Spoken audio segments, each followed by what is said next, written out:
कामरान मुर्तज़ा साहब, आपकी हुकूमत ये लेकर आई supreme court review of judgment and orders act, लेकिन सुप्रीम कोर्ट ऑफ पाकिस्तान ने इसे कलअदम करार दे दिया है। क्या कहेंगे सर?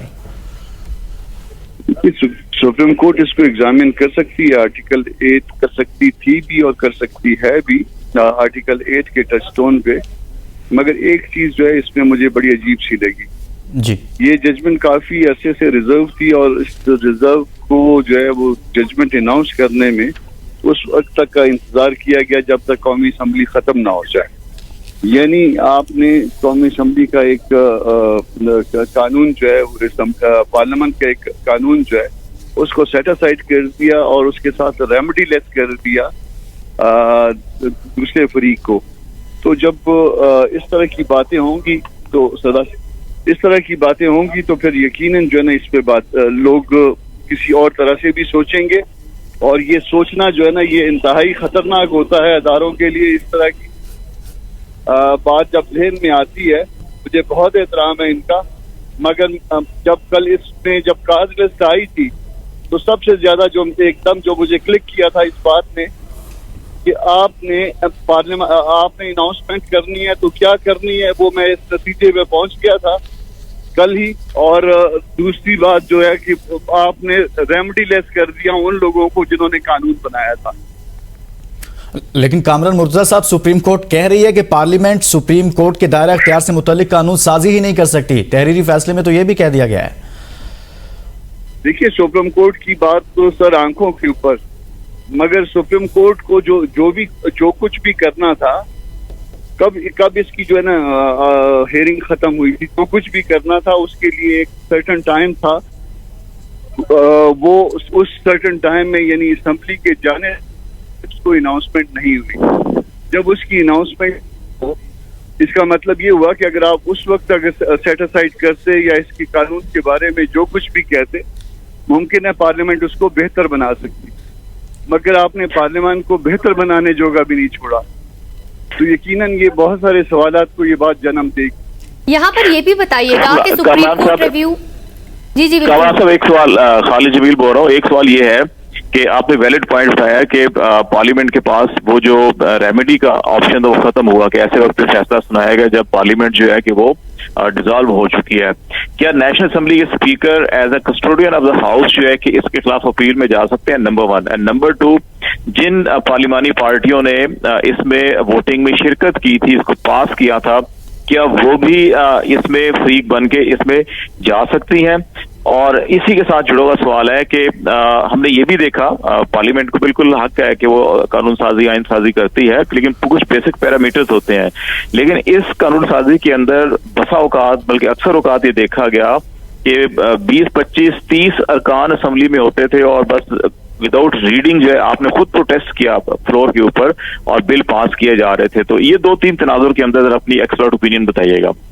देखिए, पहली बात तो ये है कि अगर कोई रिव्यू में जाना चाहे और फरीक ना भी हो तो एक दरखास्त दे के मैं इसमें रिव्यू फाइल करना चाहता हूं और मैं इस हवाले से एग्री दूं, वो इस इजाजत के साथ जो है वो रिव्यू के लिए अप्लाई कर सकता है। ये आपकी पहली बात की जवाब आ गई। बात ये नहीं मैं कह रहा कि कानून दुरुस्त था या कानून गलत था।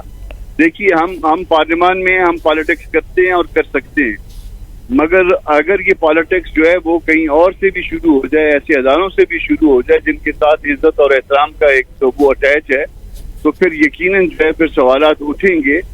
ये इतने अरसे तक इस मामले का रिजर्व रहना, मैं जजमेंट के ऊपर सवाल नहीं कर रहा, जजमेंट मैंने अभी तक देखी नहीं है, मगर इतने अरसे तक रिजर्व रहना और उसके बाद असेंबली के खत्म होते साथ ही इसका अनाउंस करने के लिए ऐलान करना पहले और देन अनाउंस कर देना, ये बहुत से नेगेटिव सवालात को जन्म दे रहा है। बावजूद इसके कि मुमकिन तौर पे जजमेंट ठीक हो सकती है, जजमेंट से लोगों का इख्तिलाफ हो सकता है।